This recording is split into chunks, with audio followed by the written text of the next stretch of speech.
Hello, hello, hello. Happy holidays to everybody. This is another episode of All In Society and Friends. I am CP2, and today we have a special guest. We have Bailey Jackson, and her Instagram is at Bailey Jackson Sports. I know, Bailey, I've also seen your content on, I think you have a TikTok, you have a Twitter, you're across the board all over the place. Threads, right? Yes, yes, yes, yes. Okay. And Bailey, the reason why I invited her on the show, what really caught my attention is that I saw her on, I believe, it was on Threads, and she had the opportunity to go to the NBA in-season inaugural championship, which I told her pre-game that I was super jealous. She had the opportunity to go to this game.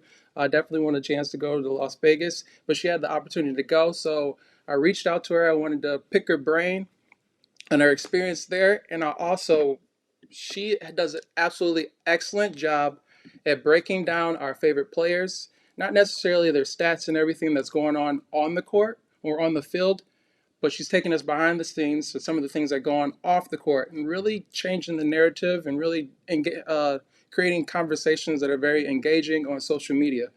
You have thousands of views. I see a lot of the videos that you're making. A lot of individuals are engaging back and forth. I saw something on Threads where I can't remember what the topic was, but you said respond with an emoji. And I just went through that, and it was awesome. It had me laughing out loud. Some of the gifs and some of the emojis and things like that that some of the some of your followers were using. But I want you to take it from here. Tell us a little bit more about yourself and tell us about Bailey Jackson Sports. Yeah, so one, I appreciate the introduction and thank you for having me on.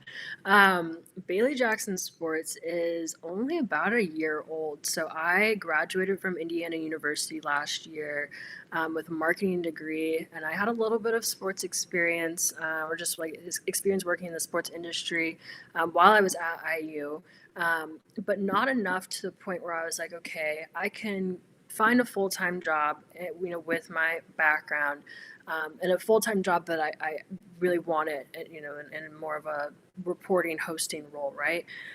So I ultimately took the corporate route and said, well, if I'm not going to do sports full time, I'm at least going to, figure out how to do it part time. And I had an existing Instagram account and an existing TikTok account. And I was like, okay, this is, I'm going to convert this to my sports platform, right?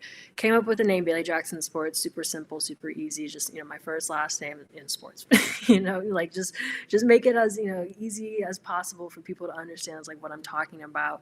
And just started posting videos, and it wasn't super consistent at first. It was like maybe one every couple of days, and then started to see a little bit more traffic from it. And I think around like this time last year, maybe a little bit earlier, around like November 2022, I had a story really blow up, and I was like, okay, it's like I think I can make something of this. And I really put time and effort into being consistent and really crafting how I talked about certain topics, and also pinpointing what mattered to me and what mattered to my audience too. And from there it's grown into what it is, and I'm fortunate to have almost 20,000 followers on Instagram, a little over 30K on TikTok, growing platform on Facebook, on Threads, Twitter as well. So, just seeing where the opportunities go from here. Working with brands, like you said, was out in Vegas, had the opportunity to travel a little bit, do some brand trips. So, yeah, I mean, it's really just the start. Like I said, just a little over a year into Bailey Jackson Sports. So I'm excited to see where things can head in the next, in 2024 and in years to come. So. Do you remember what social media platform it was on? And do you remember what the first video or the topic was? Yeah, so the I posted the same video on Instagram and TikTok, and I believe it was about like NIL deals. There was a conversation. I love Uninterrupted the Shop with LeBron and Yes. Maverick, and Yeah. how they bring in the various individuals to the show. And there was an episode. It was an older one, it was maybe like season one, season two, and Mo Bamba said something about in his pre-draft process, the teams were saying that he had too many eclectic interests, right? And I thought that was interesting, especially last year, as we kind of got deeper into NIL, still, kind of in maybe like phase one, phase two, right? And you start seeing these athletes, like I think the one I talked about was Bijan Robinson and his mustard deal. Okay. I was like, you can categorize that as an eclectic interest, right? And I think NIL just in general allows athletes to capitalize on their various interests. So in my head, I was like, okay, well, how do these two topics correlate? I was like, well, we see, the conversation change at a professional level because things are changing at a collegiate level. My video was not worded that well. It was worded a lot differently. I was, like I said, very new, like not really, formulating my thoughts into, the video like I wanted to. But it was basically along those lines, and that was the conversation. So I think it's like that first video got more views than I expected. It was like maybe 8,000, which was like really good for where I was at. I was like had maybe like 100 followers at that point, probably even less. So I was like, oh my gosh, like 8,000 followers for, a page with 100, or 8,000 views with a page for 100 followers. I was like, okay, yeah, like let's see where this can go, right? So I'm glad that it got that type of exposure, because I think if it would have like just failed off the bat, I probably wouldn't have like been as inclined to be like, okay, like let's see, let's put some more time into this. But yeah, that was the initial topic. So everyone always says this. Does it catch you off guard what videos blow up, and the videos where you feels like you devote all of this, you write everything down, you have everything perfect in your vision, and it's like, well, why is this one getting so much traction and that Right. one? Like, where are the views? Yeah. There are some that I like know. I'm like, man, this story is absolutely wild. Like, this is gonna go crazy. Oh, Like, there's one that I did recently. I posted it 2 days ago. It was about Chance Comanche, the NBA G League player for the Stockton Kings that ultimately confessed to a murder case. yeah. I was like, I knew when I was recording, I was like, yeah, this is gonna go crazy. Like, this is such a wild story. But then there are some where I'm like, oh my god, like this is such a good take. Like I have such a like a good take on this story. It's like I think people are really going to resonate with it. And then it's like no one, no one comments, no engagement. Like views are kind of on the lower end. I'm like, all right. So I was like, was it a bad take, or was it just like, was it something else? Was it the delivery? Was it the time I posted it? Was it like the visuals? Like what was it? So yeah, there's times where it's like, okay, like yeah, like I can expect something to go crazy, and then there are times where it's like that should have gone like that should have done way better. Like oh, and then there are times where it's like man, I didn't expect this to blow up. Like I'm glad people are really resonating with this too. So it kind of varies. Right. So without spilling your secrets, how do you, how are you, because it's, I haven't heard any of these stories. I'm going to your pages to learn new information that I haven't seen on the, Mm-hmm. so how are you pulling it? Where are you getting the information from? Yeah, so I source from a variety of different places Okay. and platforms. So, I mean, I try to talk about things that you wouldn't see on traditional, media network or sports media networks. So, like, trying to hit on stories that ESPN may not cover, or you're not going to see it on a Bleacher Report, or whatever it may be, right? Um, with that being said, sometimes I do, get inspiration from pages like Bleacher Report or Complex or Overtime or whoever. It's like sometimes it's looking at Twitter or X, threads, or threads itself, and seeing what people are talking about on there. It's a lot of just kind of little social listening here and there, staying up to date with with what's on TV as well. Sometimes I'll have people send me stuff. That's been like a helpful tool recently. Is people will DM me, it's like, hey, did you see this? Or like they'll text me and be like, hey, I saw this story, like you should talk about it. So it's a combination of a lot of different resources. That's awesome. And so you juggle a full-time job and you do this as well. So is it you work your full-time job and then you come home and you're just diving right deep into sports?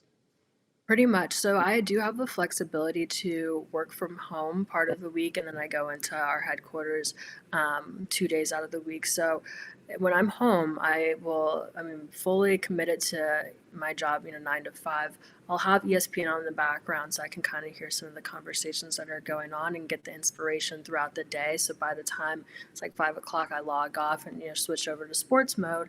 And it's like I have an idea of what I want to talk about. Um, but yeah, it's a really fine balance between making sure that my full time job, all the responsibilities and um, deliverables that are needed from me on that end are knocked out during working hours, and then I come home and just kind of grind it out on the sports side of things. Okay. All right. So Yeah. I want you, just in case anyone didn't hasn't seen your page yet, one thing I did want to point out was the Zach Wilson story. So can you elaborate a little bit on that? Yeah, so Zach Wilson, it was this Sunday's, I think they played Sunday. Yeah, Sunday's game against, now I'm spacing on who they played though. Um, I'm trying to we'll remember. say it's, yeah, Sunday's game. I don't even remember who hit him. Sunday's game. We'll just leave it at Sunday's game. um, and he took a few nasty hits. They ultimately pulled him out the game. And he was on the sideline reportedly telling coaches and team medical staff, "Hey, I'm fine," even though he was displaying concussion symptoms. That wasn't revealed till after the game when his mom went on Instagram and gave everybody an update on his condition, saying, "Hey, like Zach's doing better. Thank you for your concern." He really wanted to, fight and stay in for, his guys. He even, exactly what I said a second ago, like he even was displaying these concussion symptoms, but didn't reveal it to his coaches. And he really just wanted to go in and play. But, at the end of the day, he realized, it may be more detrimental to the team. So, I'm going to, kind of come out the game, right? So, eventually made the right decision. But, also didn't make the right decision. Had some important details from his team. So, anyways, his mom coming on social media and sharing that information was, I think, more of a shock than anything. So it's like, okay, mom, you're kind of snitching right now. Right, right. It's like you're getting me in trouble, and I don't know if. I don't think much has really come from her video, and like I don't think the NFL has launched an investigation, but it was initially thought it's like, okay, well, she's revealing some details that are, pretty important. It's like, could this result in Zach Wilson being fined? Could this result in the Jets being fined? How much should the, Jets organization know about Zach displaying concussion symptoms? Did they do anything about it? Did they, just go, along with it? That, What was the situation, right? So that was pretty much the storyline surrounding that. Like I said, I haven't seen any updates to confirm that the NFL is investigating or not. I don't think there's any issue between Zach's mom and the team, or Zach and his mom, but yeah, that's the story. right.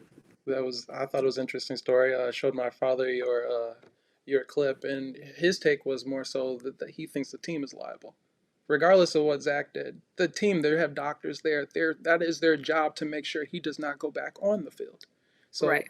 I think you hit on this a little bit. So, were they aware of this and they just kind of looked past it because he said he was fine? Or Hmm. in the grand scheme of things, I don't even think they're even in playoff contention. So, Aaron Rodgers isn't coming. Well, you hear reports he might potentially come back. So maybe he's scared that if I hang up if I sit out, I'm not going to play again if Aaron comes back in. So I guess there's a lot of Hmm. variables and dynamics that he's dealing with. But most importantly, that if you're concussed, you should not be back on the field. No, absolutely not. And I think that's the important part of the conversation too, is players' health, especially when it comes to head injuries, is and should be prioritized. I think the league's doing a better job at that, nowadays. So it's like in those events, it's like you want to make sure that you're not only doing what's best for the team, but it's doing what's best for you at the end of the day. You Right. see too many players nowadays that are retired, or entering into that retirement phase, that are coming out with CTE, or just Yeah. other type of head injuries, head trauma. And so it's nothing to play about. Your brain is a precious organ, and you don't want to mess that up. Right. It's a very dangerous sport. They get paid very well, but it is a dangerous sport. I know they've been Mhm. talking about those new helmets where they have the different design and they might potentially use those. They've been using them in practice. And I think I saw a report that they are significantly reducing, head injuries or concussions during training camps and things like that. So it's something to look forward to, I guess, as far as player Mhm. safety. Right, right. All right. Well, we were talking about football, but I wanted to dive into Bailey a little bit more. So let's go back to high school, and you mentioned golf. So can you tell us about your golf experience? Yeah, so I played just about everything that you could ever think of growing up as a kid, but ultimately landed on golf, and started taking it seriously when I was about 12, 13 years old. Took lessons, was playing competitively in the Indianapolis area, just in kind of like junior leagues, right? By the time I entered high school, I had gotten to the point where I was good enough to, be on our varsity team, play the number one spot. Um, and I held that number one spot and played on varsity for all 4 years in high school. Loved the sport. Was doing well and had the opportunity to play collegiately. Ultimately, decided that wanted to really focus on the academic side of college and let that be my main focus. But still play to this day. Golf has been a huge part of my life for about 10 years now, and I love talking about it too. That's also part of my content that I hope to incorporate more in the future going into 2024 is really hitting on golf, hitting on the benefits of the sport, the diversity in the sport, which I feel like we don't see too much of. And also, at the end of the day, also making, the people that talk about the sport more diverse too. That's a mission of mine is, there are people that look like, us out there that are playing and that are good and, that can talk about it, that know what they're doing when it comes to talking about the sport. So yeah, golf is a huge part of my life. I love it, love talking about it, love playing it. So yeah, I'm glad I had the opportunity to start from a young age. What's your take on the Live Golf and the PGA? I'm not sure if they're merging or what's going on right now, but what's your take on that? Yeah, so it was announced like over the summer that they would be merging. I know that the details of it are still kind of being figured out right now, but I think that let me take a step back. I had the opportunity to go to a live golf tournament back in September. There was one in Chicago, so I wanted to see what it was about, right? Because initially I was like, I love the tradition of the PGA. I love the players that are in the league, and I think that that shouldn't be disrupted. But then I saw, I was like, what Liv was doing, and had the opportunity to really experience that, and also see from a golfer's perspective, kind of talking to them a little bit more about what they liked about the league and what they didn't. Hmm. And it's the future of golf. Like, we'll just put it that way. Yeah. And I think for a sport that has such a older audience, this is a way for younger people to get involved with it being kind of more of a fun kind of party-ish culture, right? Yeah. But at the same time, you're still carrying out the tradition of golf. You're still carrying out the this respectfulness of the sport too. So it's a healthy combination of both, and I think it definitely is intriguing new fans to come in and enjoy in a sport that people have loved for hundreds of years now. Right. Right. Is that you hit on it? It's almost like a culture change because you Mm-hmm. think of golf, you think it's just very ritzy, and to have a lot of young people and have it more, you know, yeah, that's a Mm-hmm. very big difference. So it'll be interesting to see how the game evolves. But at the end of the day, they want more viewers, and I think this is the right approach to go that way. Definitely. Yeah. I think it's going to take some time for PGA guys to kind of adapt to the new environment and, fully get on board and buy into it. I don't see it being an easy merger, by any means, but, in the next maybe 10 to 20 years, I definitely see it being a thriving, combination of Live PGA, whatever the new name is, or if, there is a new name. So, yeah, I'm excited to see it. Do you still have the opportunity to go out and hit the course? Yeah, every once in a while. I mean, I live in Chicago, so it's cold here about, I don't know, a quarter, if not more, of the year. So, it's kind of hard to play in certain months. But anytime it's warm out and I have some free time, I try to get out on the course. Okay. Was your short game or your long game your the best part of your game? I can hold my own around the green, but I definitely was better, off the tee and the fairway. So Okay. a short game, I feel like, is never anybody's strength. I think you can ask any golfer if they're saying short game is their strength, they're probably lying to you. But Okay. All right. I don't know. Short games. That's where the majority of your point or your strokes come in, right? And it's like I Yes. think 60% of your scores putts or short Okay. game. I don't know the statistic exactly, but um, most people struggle around the green. So, like I said, if anyone's telling you, "Oh, I'm amazing chipper, I'm amazing putter," it's like, are you really? Like, That or that's the only thing they concentrate on, and they can't hit the ball 50 yards off the tee right here. yeah. Yeah, yeah, and maybe who knows? But yeah, I definitely better off a team, better in the fairway. So Okay. And so I guess pivot a little bit. You're clearly passionate about sports. So what are your ultimate goals with Bailey Sports? And then you mentioned, can you hit on you work with Whistle Sports as well? Can you talk about that as well? yeah, so ultimate goals for my platform, I think right now it's growth and monetization. Okay. And I'm at the point now where it's like, okay, I'm hitting metrics that I've hitting metrics and goals that I set for myself, at the beginning of 2023. And now I'm, having the opportunity to get paid for my content via partnerships like Whistle or NFL on DAZN or FanDuel, or via brand trips, stuff like that, or just various campaigns here and there.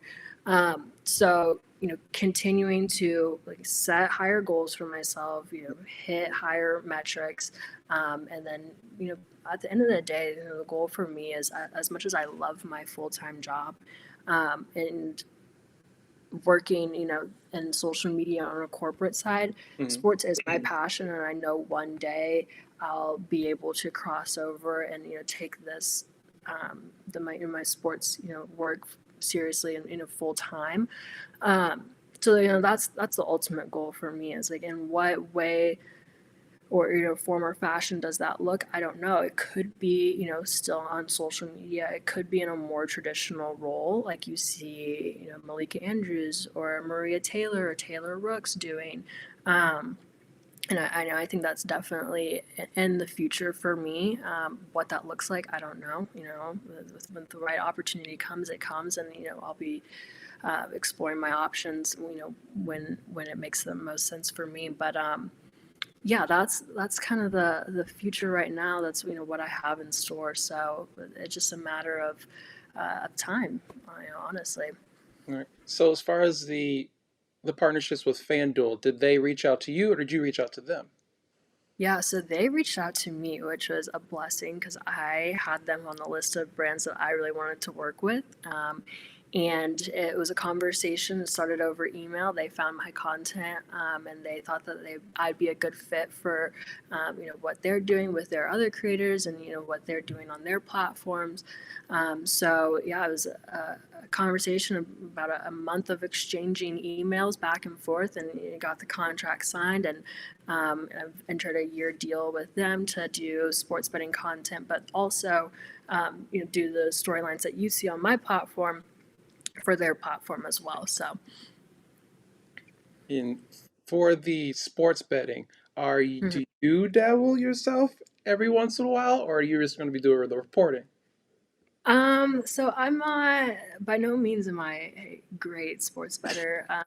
I think I messed up like when I initially started. I entered the like sports betting world around March Madness, which everybody says is like the absolute worst time to like bet on sports.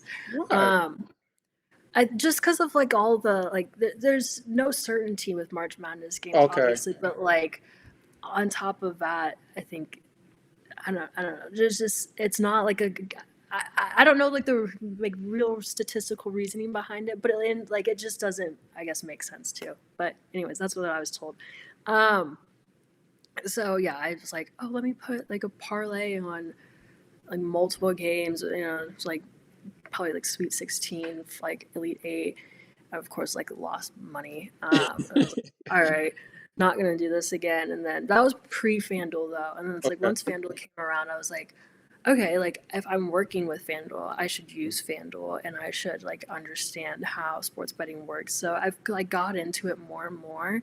Have I hit big? Absolutely not. Do I really know what I'm doing? Probably not. But I have a better idea of like how everything works, but I'm not like an avid sports bettor, but I That's a can good. explain a few things here and there. You know what I mean? So Right. Right. yeah, That's always good. You don't have to partake in betting sports in order to work alongside them in that partnership. Almost right. encourage you not to bet sports, to be quite honest. Yeah, yeah. I mean, as long as you know what you're doing and you're confident in the decisions you're making, then I'd Right. say go for it. But I mean, if you're just, if you're a newbie and you're throwing crazy money out there, then I'd probably advise you to do your research before you get on a platform like FanDuel and start, betting. But Right. Right. No, I mean, we all have, your fantasy football leagues and things like that where you draft with your friends and family and things like, and in those scenarios. But other than that, this is me speaking from experience. It is so difficult to beat these guys on a consistent basis. But I do think that you mentioned the March Madness. I think that's kind of the bookies. That's when they set the lines. They don't have a lot of information on a lot of these college players because they haven't been playing for that long. They haven't been watching them that long. Opposed to if you bet on an NFL and NBA game, they have so much data on these players. hmm So it's so difficult to beat them in those lines. But I don't want to yeah. get to that conversation. This is not that conversation. Don't lead anybody down that dark alley of sports betting. But let's go back to what is your favorite sport to watch and your favorite sport to cover? Favorite sport to watch is definitely basketball, and favorite sport to cover is football. Okay. And why? And why? Um, I think with the amount of people in on a football team or in the league or even at a collegiate level, you have so many opportunities to cover unique and diverse storylines. Okay. Whereas um, basketball is just smaller teams, smaller league, right? So it's just the opportunity to, which I mean, there are stories there. Don't get me wrong. Like there are definitely stories out there that are uncovered, untold, but there's this greater opportunity to really find a story within football. To why I like watching basketball. Um, One, I just think it's like the entertaining in person. Yes. That's like the biggest thing for me is like the entertainment factor in person and that experience of going into arena and um, watching the game. That's always been a little bit more exciting to me than like going and watching any other sport in person. I think the atmosphere of a basketball game day is unlike any other. You could say the same for football. Like I don't think there's a right or wrong answer to this, but just personally, what I like the best.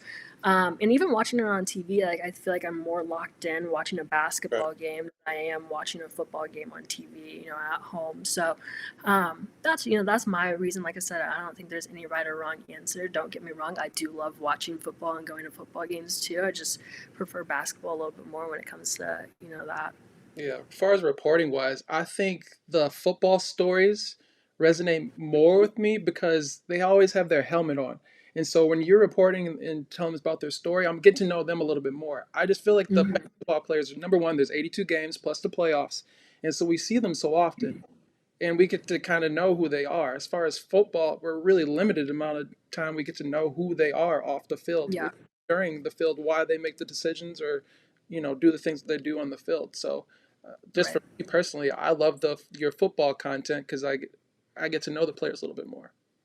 Yeah, I mean, that's true. I mean, when you bring up the length of the season and their schedule and how frequently you see them, and it's like there's names that you probably never hear throughout a season, but they're, making a huge impact off the field, or, they're doing some crazy stuff, outside of their team, or, outside of the sport or whatever. And it's like, oh man, like I didn't even know so and so, existed. And it's like, because you only see them for a certain portion of the year. It's like, or, maybe they don't get a whole lot of playing time, or, Right. they're like, a fourth string, whatever. And so, yeah, there's a lot of opportunity to, cover the NFL. And I think just the uniqueness of the stories is just greater because of the reasons that, we mentioned. So.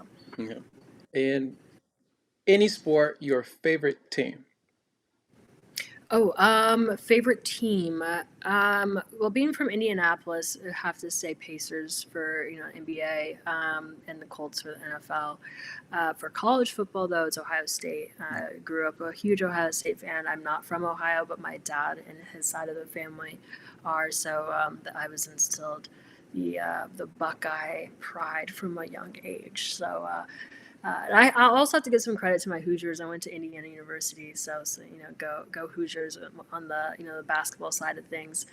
Football, not so much. I will never be rooting for IU when it comes to football, but yeah, IU basketball, I love following them. So.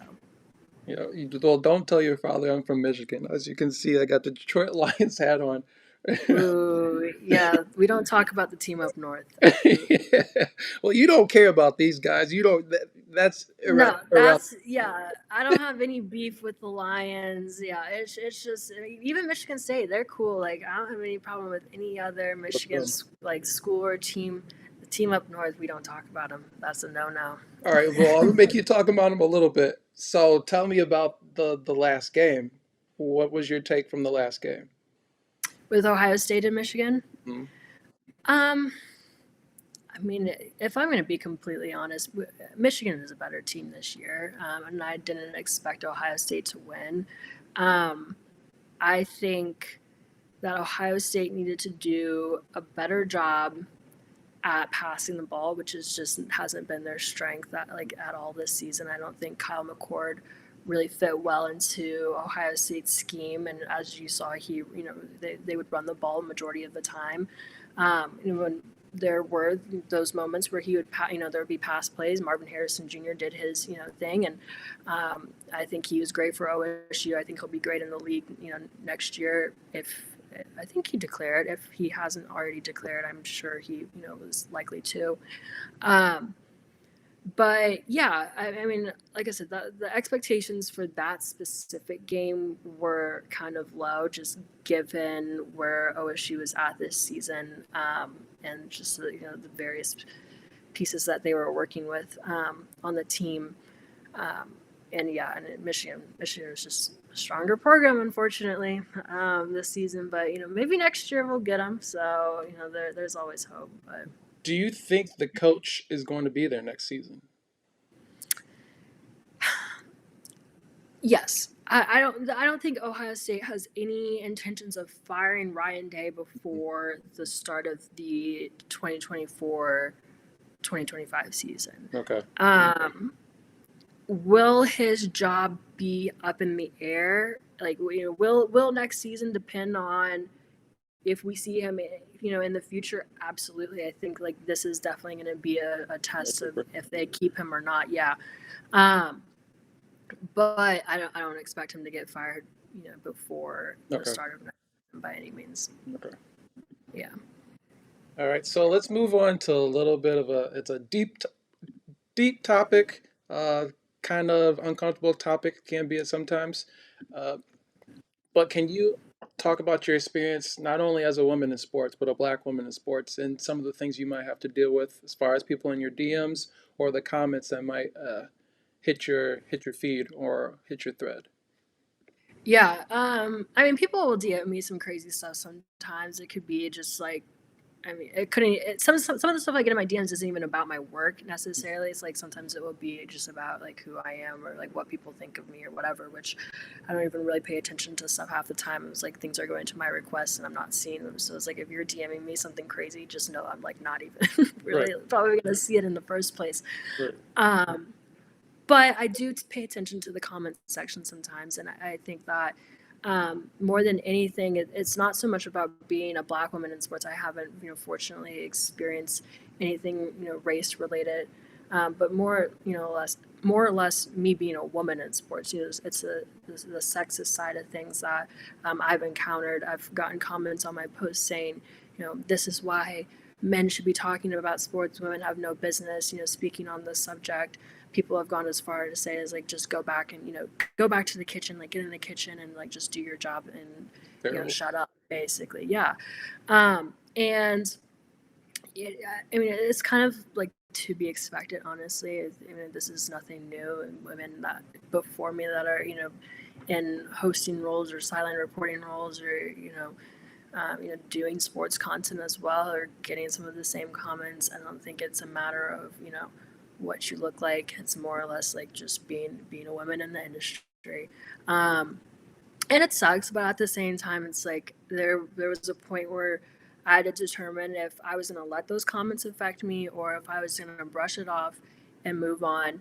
And I grew confident in myself and my work. And I know after a while, it's like seeing stuff like that doesn't affect me as much. I'm not going to say I'm not like phased by it. Like, yeah, some things that people say are like just vile and evil and nasty, and like it gets to me at times. But the frequency at which it does, like, is significantly less now that I'm where I'm at, and like I said, as confident as I am in my work. So, like I said, unfortunately, it's just something that's a part of being in the industry, and I think for women to come that want to enter the industry as well and report on sports, like, it's just something that is going to be a part of the job, unfortunately, and it's just a matter of how you kind of battle through that adversity.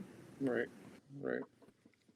Unfortunately, it's a cruel world we live in. But I guess the bright side of things, at least they're saying something. Because if they just ignore you, that's even more like, well, I'm putting out great content. No one cares one way or the other. And be quite honest with those negative comments, negativity usually spreads better than positivity. So it might be helping you in the long run. You just kind of have to, internalize it, unfortunately, and just deal with it. We, Right. Well, and that's what I've said before too, is like I very rarely do I respond to comments, but there have been times where I'm like, I don't know, there's one specific person, and this is such a weird situation to me because I follow my page, but it's like I have them restricted, so like their comments can't be seen by anyone else besides me, and I have to review it in order for it to be posted. And every single time I do any type of like take that Mhm. they don't like, they'll comment like just something about like you talk about blah blah blah blah blah blah, and they'll like try to DM me and all of a sudden I'm like, you follow me just to be so negative, right?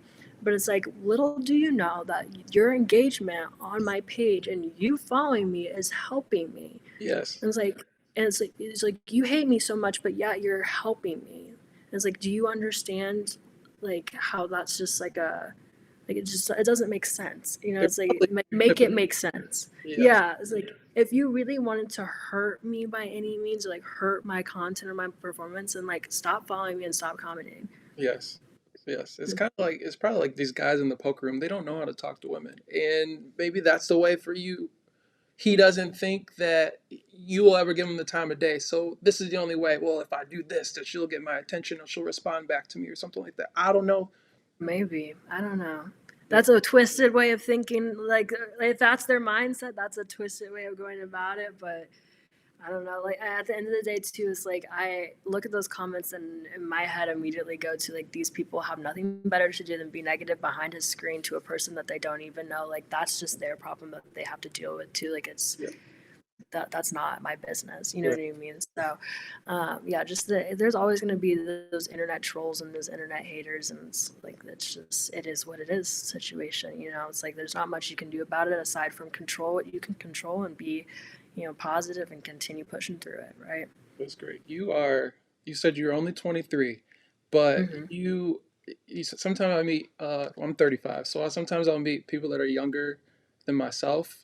And it's like that some things that you say is like you've been here before, or number one, I asked you before, you have a really strong support group and you have a family that's really raised a great young woman.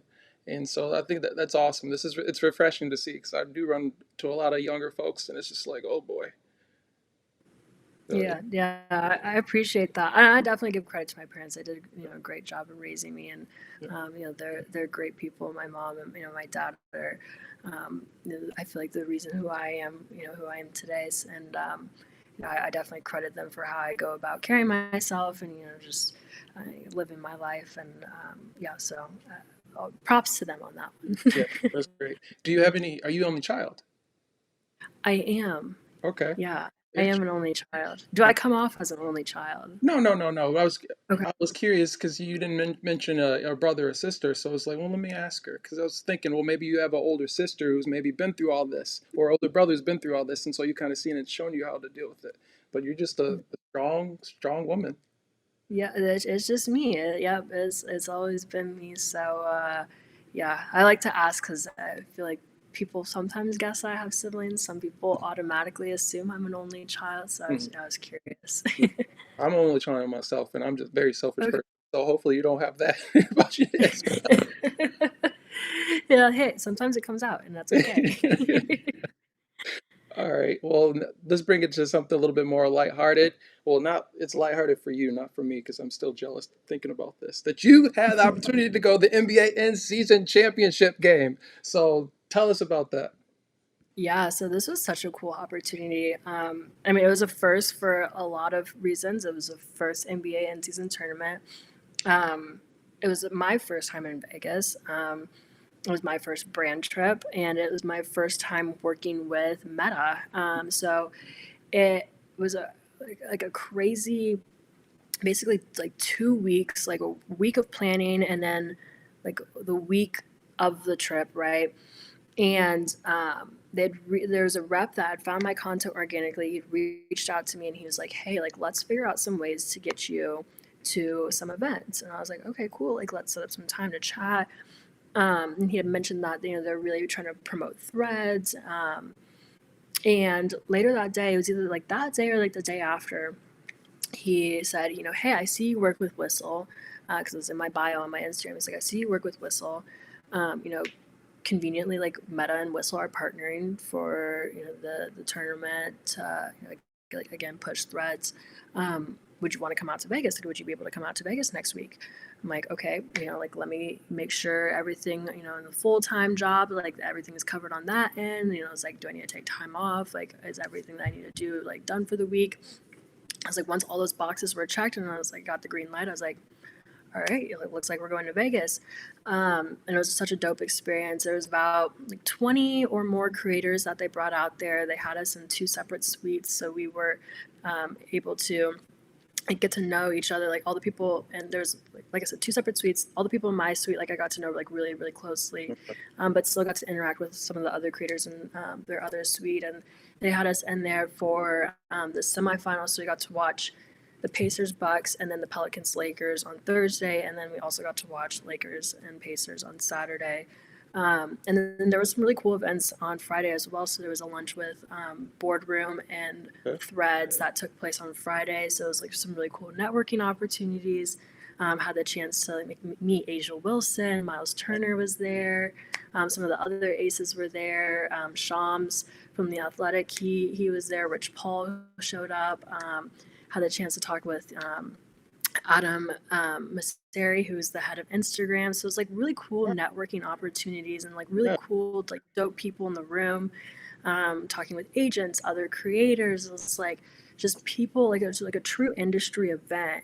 And it's like experience like that is so invaluable, and especially being young and new to the sports industry is like having those moments to just like connect with people. I was like that was honestly my favorite part of the trip. Like yeah, like the basketball part was cool, but it was like the networking part was my Absolutely. favorite part. Yeah. Yeah. Awesome. Hitting on networking, and I don't want to take away from this. Have you heard or have you been to InvestFest? I have not, no. Okay. So do you know anything about it? No, no. This is the first I'm hearing of it. Okay. So the past 2 years, I think they done it 3 years total, but I went the past 2 years. It's in Atlanta the last week of August, I believe it was. I'm not Okay. sure if you've heard of Troy and Rashad from Earn Your Leisure. It's so they're Maybe. it's all about financial literacy. But Okay. pretty much it's specifically trying to get black and brown people into, investing themselves in stocks, bonds, crypto, real estate, just really helping our community in financial literacy. And because we don't talk about money, or at least in my family, it is not something we grew up talking about on a consistent basis. As I've gotten older, we're having these conversations, which is great. But just in our community, and not just our community, we don't talk about things like this. But we need to talk about them, especially like wills and trust and things like that that other communities are doing in order to pass their wealth on to the next generation. Well, we're not doing these things, and so they do a great job of that. Uh, but this year specifically, they had like Cam Newton was there, um, McCollum was there. A lot of the football players, basketball players were there as panels, and it's a great place to network. There was 20,000 people that looked like you and I. And it was Nice. for a whole weekend. So it's amazing. But as it gets bigger, I prefer the smaller, intimate environments because you can really network Mm. and have more impactful conversations opposed to being self-placed where there's 20,000 people there. It's very hard because Yeah. everyone's playing No. for that person. But something Yeah. to think about next year if they do it next year. For sure. Yeah, no, that sounds like a great opportunity. And I know if you're familiar with Black Sports Business Symposium, that's another good one. I went to that back in April. It's in Atlanta. Okay. Um, and this will be, I think, their third year. I don't think they've released a date for it for 2024, but very similar setup from what it sounds like you're telling me, where it's like they have people on panels that like Maria Taylor, Rich Paul that spoke at it, Don Staley, Brandon Marshall came. And then just had various like panels throughout the day. You can kind of pick and choose what you wanted to go to, which was also cool. It was like you're tailoring your experience to what's going on. All right. And it was hosted at the Falcons Arena, so Okay. it was like huge setup. It was free too. You just had to Oh wow. apply. Yeah, you just apply to be invited basically. Right.